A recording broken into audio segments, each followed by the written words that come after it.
Today, I'm going to tell you a story so brutal it makes silence feel guilty. Set in the unforgiving heart of the Wild West, where dust hangs heavy in the air and fear owns every street corner. This is a place where powerful men decide who eats, who kneels, and who disappears without a grave. It all began with one simple request for time, just a few days, small enough to seem harmless, but dangerous enough to awaken a past soaked in blood. Before we kick off this adventure, don't forget to hit like on the video and let us know in the comments where you're watching from. The blood was still fresh on Mercer Holtain's knuckles when the saloon door creaked open. He didn't bother looking up. Neither did anyone else inside the Red Mesa saloon. Folks in that town had learned the rule long ago. Survival meant staring into your whiskey, keeping your mouth shut, and burying your conscience deeper than the bones in Boot Hill. In the far corner, the old rancher lay folded against the wall like a coat nobody wanted anymore. His face swollen dark, his breaths wet and shallow. 83 years of dust, sweat, and stubborn pride had led him here, bleeding into sawdust, all because he'd dared to tell Mercer Holtain no. Holtain flexed his fingers slowly, studying the damage with quiet satisfaction. The old man had talked about honor, about land passed down through blood and seasons, about debts that couldn't be measured in dollars alone. Holtain had taught him a simpler lesson. Everything had a price, and defiance always cost more. The door opened wider. Boots crossed the threshold, unhurried, deliberate, each step ringing like iron on an anvil. Afternoon light spilled in, thick and golden, framing a silhouette that made glasses rattle on their tables. Tall, broad through the shoulders. A Winchester rested low in his hands, easy, familiar, like a tool that had known his grip for years. Holtain's fingers drifted toward his coat. The figure stepped forward, and the light slid off his face like a curtain dropping at the end of a play. Hard eyes, a jaw set like stone, a sunburned face carved by violence and restraint. The question wasn't if blood would be shed, but whose and how much. Now, 6 hours earlier, that morning, Harlan Cade stood in Mercer Holtain's office above the saloon, hat in hand, dignity still intact, but fraying at the edges. Holtain sat behind a polished desk, like a man born to rule, boots propped up, Cuban cigar smoke curling lazily toward the ceiling. He owned half of Red Mesa, the bank, the saloon, the general store, even the law itself. And now he wanted the Cade Ranch, 15 acres of stubborn grazing land, a creek that never ran dry, and 3 generations of work soaked deep into the soil. Bank says 2,000, Holtain said smoothly, his voice sweet as rot. I need time, Harlan Cade answered, steady despite the tremor in his hands. My son Rowan is in Silver City selling the herd. He'll be back in 3 days with every dollar. Holtain laughed. It sounded like gravel dragged across tin. 3 days? I gave you 3 months. He leaned forward, his weight making the chair groan. You know what I hate worse than a man who won't pay? He smiled thinly. A man who begs. Harlan's jaw tightened. In 83 years, he had never begged. He'd fought Comanche, survived droughts that dropped cattle where they stood, buried a wife and 2 daughters. Yet standing here, facing a man who wore cruelty like cologne, he felt fear. Not for himself, but for the land he'd leave behind. For Rowan, who'd inherit nothing but dust and broken promises. I can give you 500 now, Harlan offered. The rest when my boy returns. Holtain rose and stared out the window at Red Mesa's main street. His town. No. Then he turned. But I'll make you an offer. Something dark flickered behind his eyes. You come to the saloon at noon. We settle this man to man." Harlan swallowed. "You land one punch on me," Holtain continued. "Just one, and I give you a month." Cold spread through Harlan's chest. He had no idea what man-to-man meant to a devil like Mercer Holtain. By late morning, the saloon was full. In towns like Red Mesa, news traveled fast, faster when blood was promised. By 11:30, every chair held a witness, and every shadow hid a coward. Behind the bar, Ike Navarro poured drinks with shaking hands. He'd seen Holtain's work before. Harlan Cade arrived 5 minutes to noon. He stepped through the swinging doors like a man walking toward his own hanging, dressed in his Sunday suit, smelling of mothballs and dignity. His boots were worn but polished.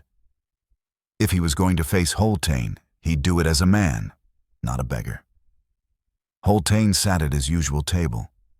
4 men circled him like planets around a black sun. Vex Mallory, dead-eyed, Kansas-born, fast as regret. Orrin Salgado, who'd killed 3 men in Sonora over cards. And the Wren brothers, Tuck and Kerr, twins who shared blood, breath, and a taste for violence. "Drink," Holtain said, gesturing to a chair. Harlan shook his head. "I came to talk terms." "No terms," Holtain replied. "Money or deed." "I told you my son will have the money. And I told you we'd settle this man to man." Holtain stood, rolling up his sleeves. His forearms were thick, scarred, fists like stone. "You know what I think, Harlan?" He smiled. "I think you tried to shame me, called me a cheat." I said no such thing." "That's funny," Holtain said, scanning the room. "Any of you here different?" Silence.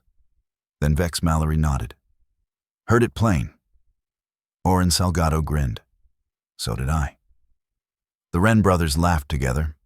In that moment, Harlan Cade understood with the clarity of a condemned man. This was never about debt. This was about power. About breaking the last man in Red Mesa who still refused to kneel. Mercer Holtain needed every man in that room to witness what defiance cost. "I'm 83 years old," Harlan Cade said quietly. "This ain't a fair fight." Holtain's smile showed nothing but teeth. No warmth, no mercy. "Life ain't fair, old rancher." He lifted his chin toward the center of the floor. "Now raise your fists, or crawl out of here like the dog you are." Harlan Cade had 2 choices: fight or flee. Running meant shame. It meant Rowan Cade coming home to find a father who'd crawled away on his knees. It meant Holtain would take the land anyway. Then tell the whole town how Harlan Cade had ended his days as a coward. Fighting meant pain. It probably meant death. Harlan raised his fists. Whispers rippled through the saloon. 40 men watched. Not one stepped forward. They'd chosen survival over honor. And maybe they were right. Maybe honor was just a word men used to comfort themselves before dying. Holtain began to circle him, slow and deliberate, like a wolf savoring the moment before the kill. "Last chance to walk away," he said. Harlan said nothing. His fists stayed up, shaking but stubborn. The first punch struck like a bolt from the sky. Holtain's fist slammed into Harlan's ribs with bone-cracking force. The old man staggered, air torn from his lungs. Pain exploded through his chest, bright and merciless. His legs failed him. "Get up," Holtain ordered. Harlan tried. God help him, he tried. His hands caught a chair. He dragged himself halfway upright before the second blow smashed into his jaw. The room spun. Copper flooded his mouth. Through blurred vision, he saw Holtain's face, smiling, enjoying it, feeding on suffering like a parasite swollen on blood. The third punch drove Harlan to his knees. "Still want that extension?" Holtain asked. Harlan spat blood into the sawdust and looked up through swollen eyes. Every breath felt like broken glass. Every heartbeat thudded with agony. But he would not beg. "Go to hell," he whispered. Holtain's boot crashed into his ribs, sending him sprawling. Then came the kicks. Measured, precise, each one chosen to break without killing, yet. Holtain wanted time. He wanted witnesses. He wanted Rowan Cade to return and find his father ruined. The saloon stayed silent. Behind the bar, Ike Navarro twisted his rag until his knuckles went white. Vex Mallory struck a match and lit a cigarette. Tuck Wren and Kerr Wren quietly placed bets on how long the old man would last. At last, Holtain stepped back. He stood over Harlan's shattered body, breathing hard, knuckles split and bleeding. "Someone get this trash out of my saloon," he said, turning away. "I need a drink." No one moved. Harlan lay crumpled in the corner like a broken doll, blood pooling beneath his head. Each breath rattled wet and wrong. Punctured lungs, shattered ribs. His eyes were sealed shut. His lips torn. His hands bent at angles where he tried, uselessly, to protect himself. Holtain poured whiskey, drank it, poured another. Red streaks smeared the glass from his knuckles. He didn't wipe them clean. He wanted them to remember.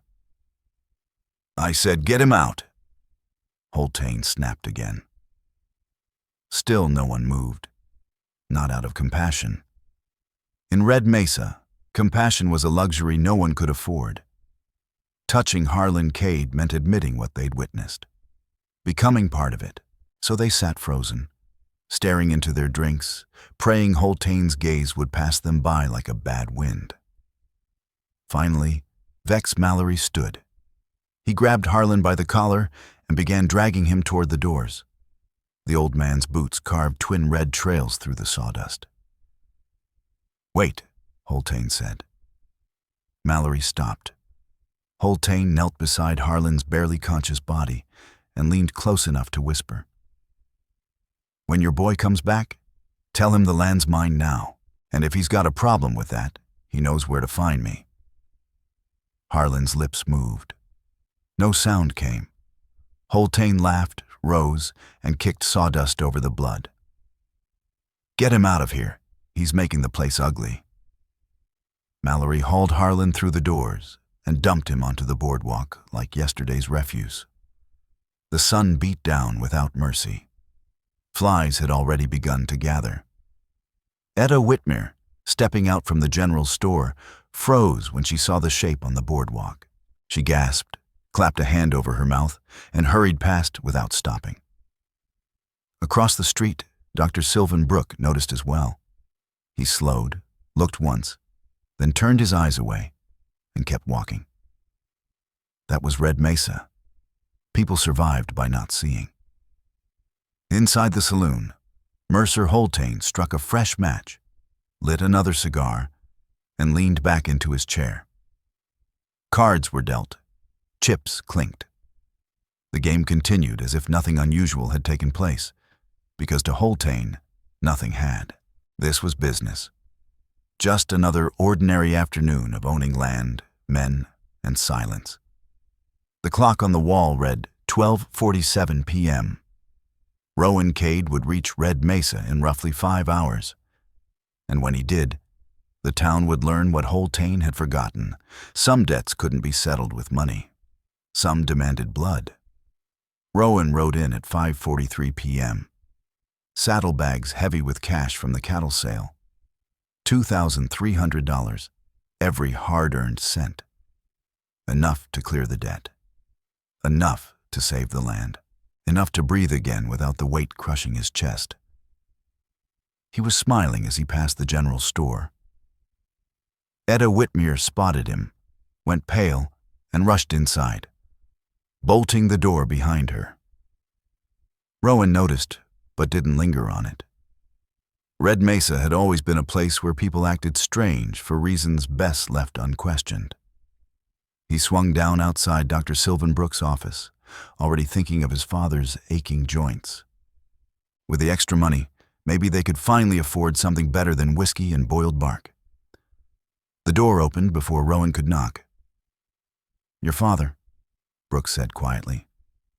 "Upstairs. He's alive." Rowan's smile vanished. "But you should see him." The stairs felt endless, each step heavier than the last. Without thinking, Rowan's hand brushed his coat. Old instincts, old habits from darker trails and harder years, before he'd sworn off bullets and bottles. The room upstairs smelled of blood and carbolic acid. Harlan Cade lay on the bed, barely recognizable. His face was swollen deep purple, eyes sealed shut, breath rasping through shattered teeth. His ribs were wrapped tight, white bandages already bleeding through. His hands, those hands that had built fences, raised barns, coaxed life from dry ground, lay still, fingers bent at wrong angles. "Pa," Rowan whispered, dropping to his knees. Harlan's lips moved. At first, no sound came, just a wet rattle that might have been breath or might have been the end. Rowan leaned closer. "Holtain," Harlan managed. "Saloon, noon." Rowan swallowed hard. "Who did this to you?" "Holtain." The edges of Rowan's vision burned red. His grip tightened on his coat until the leather creaked. Every nerve screamed for violence, for justice, for reckoning. A hand touched his shoulder. "Your father needs rest," Dr. Brooks said gently. Rowan stood, adjusted his gun belt, walked out without a word. The sun hung low, washing Red Mesa in amber and blood. Rowan moved down Main Street with his Winchester held low, each step measured, deliberate. His shadow stretched behind him like a warning. People saw his face and scattered. Etta Whitmere shuttered her store. Dr. Brooks closed his blinds.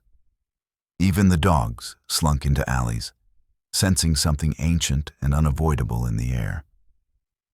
Rowan Cade had killed before, not with pride, not with shame. War had taught him that survival belonged to the fastest hand. He'd worn Confederate gray and learned how quickly men died. After Appomattox, he'd ridden for months with Joraquant's remnants, months of blood that still haunted his sleep. He'd promised his father that life was finished, promised he'd be a farmer, promised the rifle would rust. Promises meant nothing now. The saloon waited at the end of the street, dark, loud, rotten. Music drifted out, a piano playing something cheerful and wrong. Glasses clinked. Life went on while his father lay broken. Rowan stopped 10 feet from the doors, breathed in, breathed out, checked the Winchester, 15 in the tube, 1 in the chamber.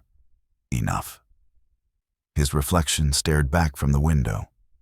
The man he'd tried to become fading, the man he'd tried to bury stepping forward. War had hollowed him out, carved away the place where mercy should have lived. He'd spent 8 years trying to fill it with honest work. Tonight, it filled with rage. He thought of his father's hands, how they taught him to ride, to shoot, to work, to stand straight. Thought of those same hands twisted on white sheets while the man responsible laughed over whiskey. Rowan stepped forward. The swinging doors burst apart. The piano died mid-chord. Every head snapped toward the entrance, 40 men frozen in place like a photograph caught in fear. Faces hovered between shock and dread. At the center of the room, seated at his familiar table, Mercer Holtain slowly lifted his gaze. Fresh blood still darkened his knuckles. When his eyes locked with the man in the doorway, the air inside the saloon seemed to drop 20 degrees. "Rowan Cade," Holtain said, his voice cutting clean through the silence. "Heard you were over in Silver City." Rowan didn't answer. He stood there, framed by the dying light of the sun, Winchester resting easy in his hands. loose, but ready. His eyes moved calmly, measuring the room. Vex Mallory leaned at the bar, fingers hovering near his gun. Oren Salgado shifted his stance in the corner, weight rolling to his left foot, the habit of a man about to draw. Tuck Wren and Kerr Wren flanked Holtain's table, silent and hard, violence standing on either side. 4 men, plus Holtain made 5. Bad odds, but not impossible. Your pa was a stubborn old fool, Holtain continued, lifting his glass. Came in here making accusations, disrespecting me in front of my people. I gave him a chance to apologize. He drank. He chose wrong. Rowan's fingers settled closer to the trigger. You beat an 83-year-old man half to death over a debt that wasn't even due. Debt?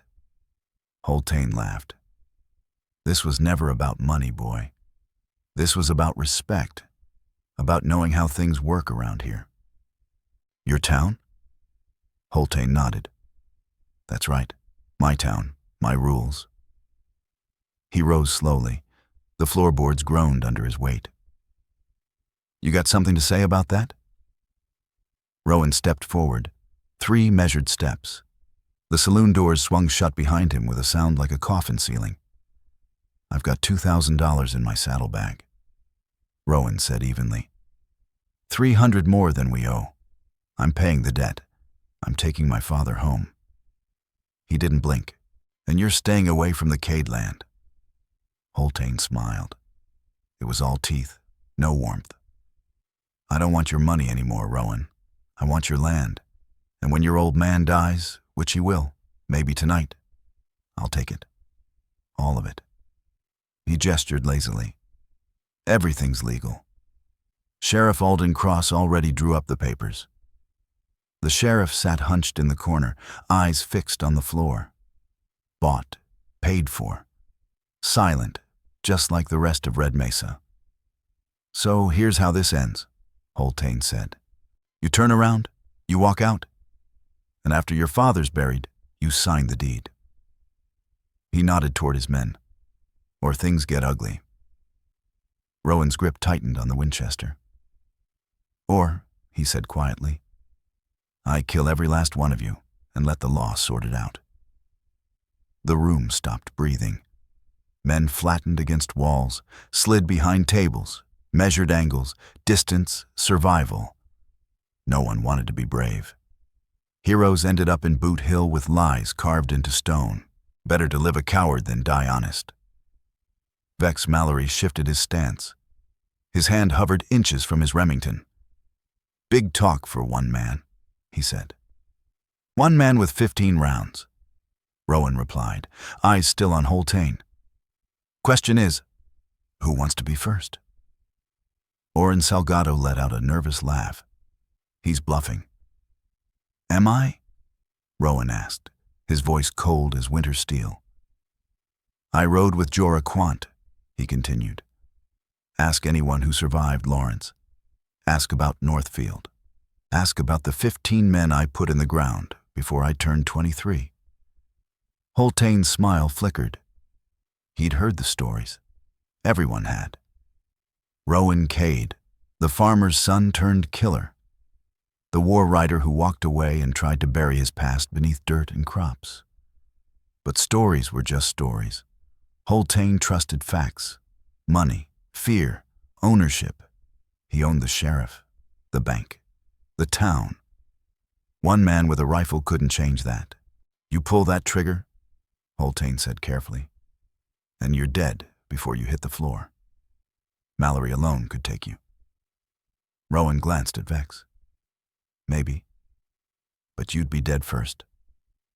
The Winchester didn't waver. Even if he puts one through my skull, my finger's still squeezing. Physics don't care who's faster. Holtain's hand slid toward his coat. Don't, Rowan warned. Holtain paused. Or what? Or I find out if God forgives killing on his doorstep. For the first time in his life, Mercer Holtain felt it. Not fear as an idea, not fear as a threat, real fear. The kind that crept into the bones, the kind he'd spent decades forcing into other men. And now, it was staring back at him down the barrel of a Winchester. Real fear, the kind that loosens the bladder and makes a man's hands betray him. This wasn't a farmer standing in his saloon. This was death itself, wrapped in trail dust and silence, offering one final breath if mercy was chosen. "Easy," Rowan Cade said softly. Mercer Holtain's hand froze halfway to his coat. In that instant, Holtain calculated. He was fast. He'd killed men in clean draws and dirty ones. But Rowan's Winchester was already leveled, already fixed on his chest, fingers settled where intent lived. Even if Holtain cleared leather, if he fired first, that rifle would still answer. At this distance, 44 to 40 would tear through him like dry paper. Holtain had ended plenty of lives. He had no interest in trading his own for pride. "Now hold on," Holtain said, lifting one hand, slow and careful. "Let's stay reasonable." Vex Mallory noticed it immediately. The retreat. Uncertainty flickered across his face. He hadn't signed up to face down a real killer. His hand drifted away from his Remington. Oren Salgado eased backward. Tuck Wren and Kerr Wren exchanged a glance and chose breathing over loyalty. Rowan watched them all. His face was carved from stone, eyes empty as winter ground. This was the man he'd spent 8 years trying to bury, the one who could look at another human being and see nothing but obstacles and meat. War had shaped him. Jorah Quant had sharpened him. His father's love had nearly saved him. Nearly. "Here's how this ends," Rowan said calmly. "I'm walking out. You're staying," he continued. "You're sending Dr. Sylvan Brooke $500 for my father's care. You're tearing up every document tied to the Cade land." He shifted the Winchester just enough to underline the next words. "And you're never coming near my family again." "And if I don't?" Holtain asked, pride leaking through fear. "Then I come back tomorrow," Rowan said. "And the next day. And the day after that. Every morning for the rest of your miserable life. You'll wonder if today's the day I walk through that door. You'll wonder if your coffee tastes funny, if a rifle cracks from a rooftop, if today's the day you finally pay for every rotten thing you've done." Silence swallowed the room. Holtain's jaw worked, teeth grinding as he forced down humiliation and rage. But Rowan saw it. Behind the anger was calculation. Holtain was already planning, already figuring how to turn loss into leverage. Men like him didn't learn. They waited. Rowan began backing toward the doors, Winchester steady, eyes scanning for the smallest twitch. He'd taken 3 steps when Holtain spoke. "You're a dead man, Cade." Rowan stopped. "Maybe," he said, "but I'll die on my land, not begging in your saloon." "You think this is over?" Holtain snapped. "You think you can threaten me in front of my men and walk away? You're just a farmer playing at being something else." "You rode with killers once," Holtain pressed. "That was another life. You've gone soft, I see it. You don't want to pull that trigger." He was right. Rowan didn't want to kill anyone. He wanted to take his father home, nurse him back to health, work the land, live quietly. He wanted to be the man Harlan Cade believed he could be. Not the thing the war had made him, but want and need lived in different worlds. "You beat my father," Rowan said quietly. 83 years old. And you beat him like a dog because he asked for 3 days. 3 days, he repeated. "That's all." "Business is business," Holtain said. "This wasn't business," Rowan replied.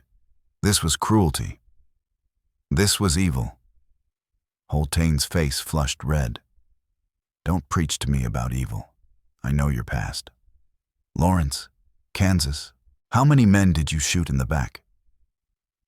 How many homes burned while families screamed inside? You rode with Jorah Quant, the devil's butcher. You've got more blood on your hands than everyone in this room. The words hit Rowan like bullets. Because they were true. Every last one. He had been a killer. He'd stood in burning towns, pulled triggers while people screamed. War had offered no good choices, only terrible ones and worse. And he had chosen wrong more times than he could count. But that was before. Before his father had shown him another way. Before he learned a man could plant instead of destroy.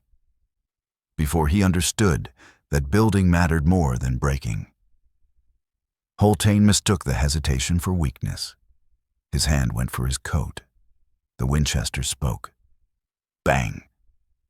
The sound tore through the saloon like a hammer through glass.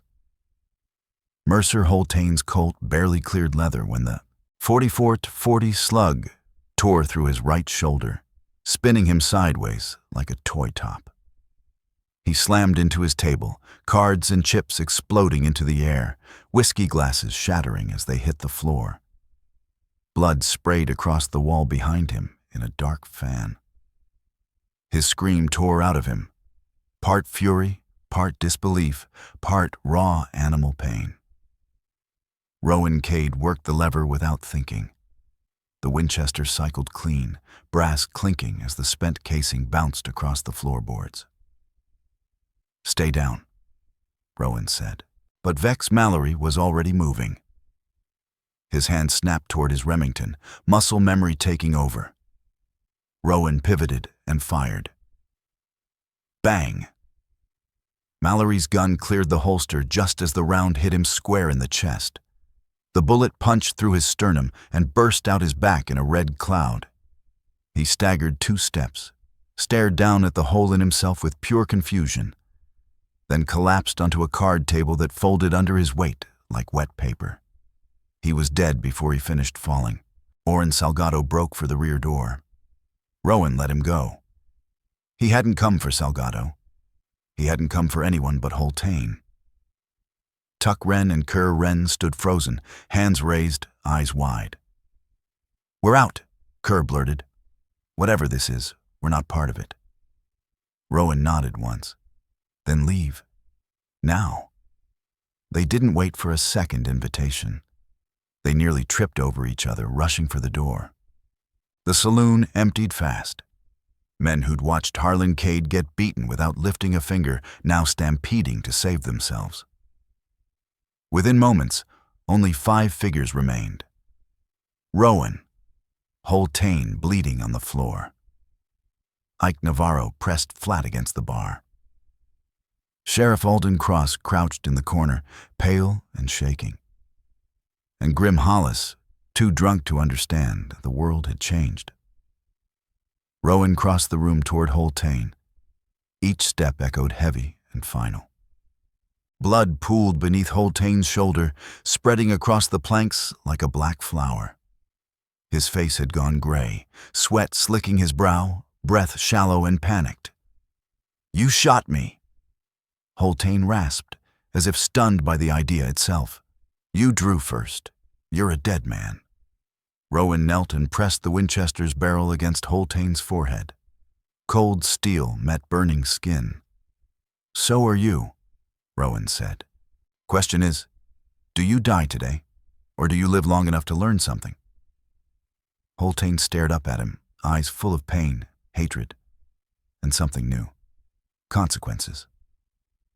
You won't kill me, Holtain wheezed. You'll hang. Rowan's finger rested steady on the trigger. Maybe, but you'd still be dead. Sheriff Alden Cross finally found his voice, thin and trembling. Rowan, don't do this. I'll have to arrest you. You had a choice when my father was being beaten. Rowan replied without looking away. Where were you then? The sheriff looked down, ashamed, but not enough to matter. Rowan held Holtain's gaze. The saloon hung suspended between justice and murder. The line between them was thin as paper, and Rowan stood squarely on it. Part of him, the part shaped by war, sharpened by Jorah Quant, the part that knew killing and was good at it, wanted to squeeze the trigger, wanted to erase Holtain completely. But another part, the one his father had built with patience and example, knew that killing Holtain wouldn't heal a thing. It would only add weight to a burden already heavy. "This is how it goes," Rowan said at last. "Dr. Sylvan Brooke fixes your shoulder. You pay him $500 for that, and another $500 for my father's care. You return every piece of land you stole through crooked loans to the families you took it from, and you leave Red Mesa tonight. For good." Holtain laughed, wet and broken. "You're crazy. This town belongs to me." "Belonged," Rowan said, rising but keeping the rifle trained. He turned his head slightly. "Sheriff Cross, you're going to make sure he follows through. Every deed, every family paid back. You're going to remember you still have a spine." "And if I don't?" the sheriff asked quietly. "Then I come back," Rowan said. "And next time, I won't be merciful." Holtain clutched his shoulder, face twisted. "You call this mercy?" "You're breathing," Rowan answered. He backed toward the door, never lowering the Winchester. Dr. Sylvan Brooke had already stepped inside, medical bag in hand. Ike Navarro poured himself a drink big enough to drown a man. Outside, the sun had fully dropped, and Red Mesa lay swallowed by night. Rowan returned to Brooke's office to find Harlan Cade barely awake. His father's eyes cracked open, focusing on his son with visible effort. His lips moved. It took 3 tries for sound to come out. "Did you kill him?" Rowan leaned the Winchester against the wall and pulled a chair close. His hands were shaking now, adrenaline draining away, leaving exhaustion and something that felt like shame. "No, Pa," Rowan said. "I put a bullet in his shoulder. He'll live." Harlan's breath caught. Rowan couldn't tell if it was pain, relief, or disappointment. "Good," Harlan whispered at last. "Good. You're better than that." Rowan wasn't sure anymore. Pulling the trigger had been easy. Too easy. The rifle had felt right in his hands, familiar, almost welcoming. And for those few minutes inside the saloon, he'd felt sharp, alive. And that frightened him more than anything else. It was the same feeling he'd known during the war. When the world narrowed, every sound sharpened, time slowed to the rhythm of breath and trigger pull. Back then, he'd welcomed it. That was what frightened him now. Not that he'd shot Mercer Holtain, but that a part of him had wanted to finish it, wanted to place one final round through the man's skull and watch the light leave his eyes.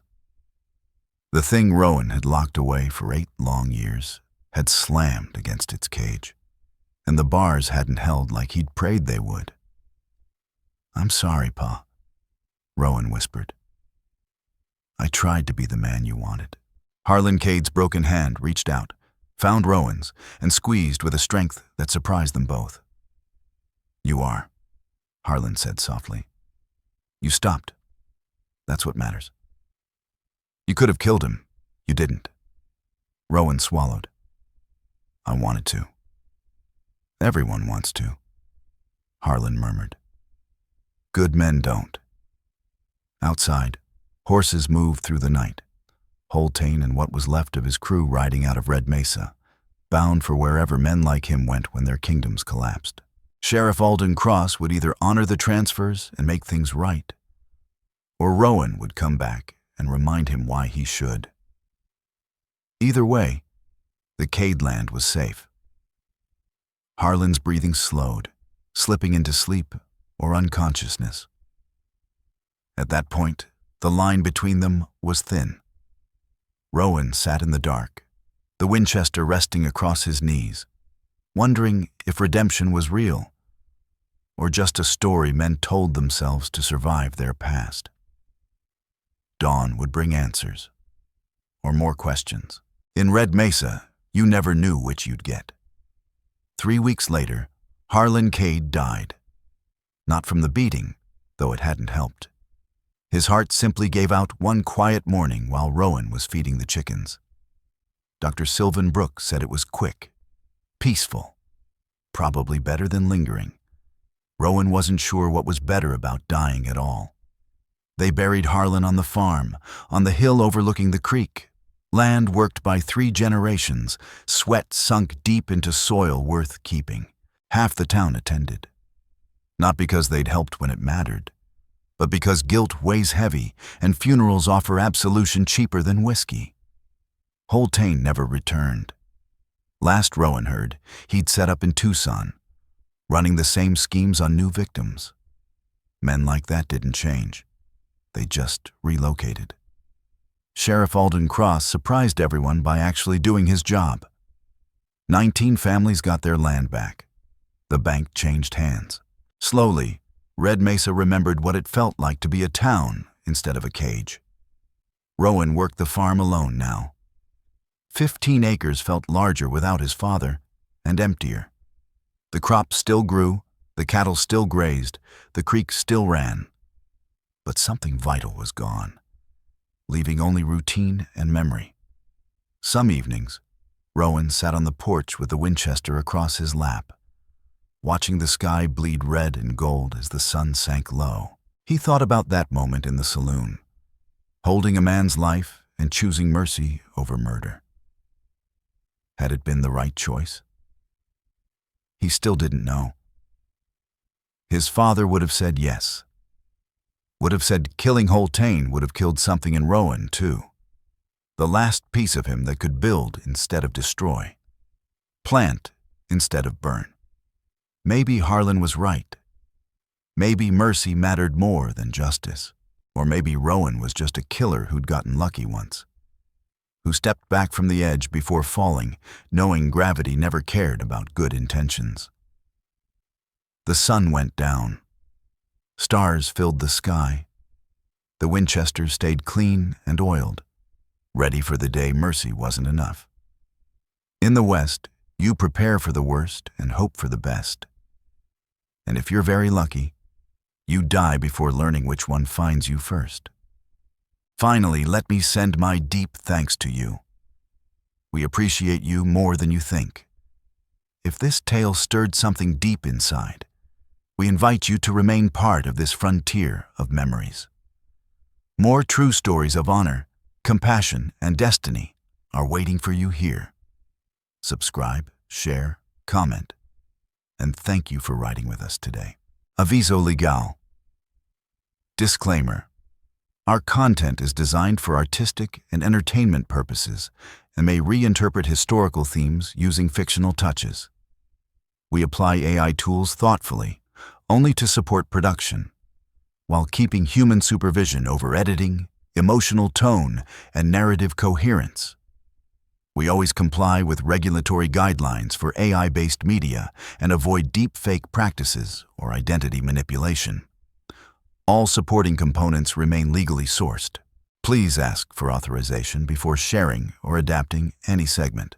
Your respect makes it possible for us to continue telling meaningful stories.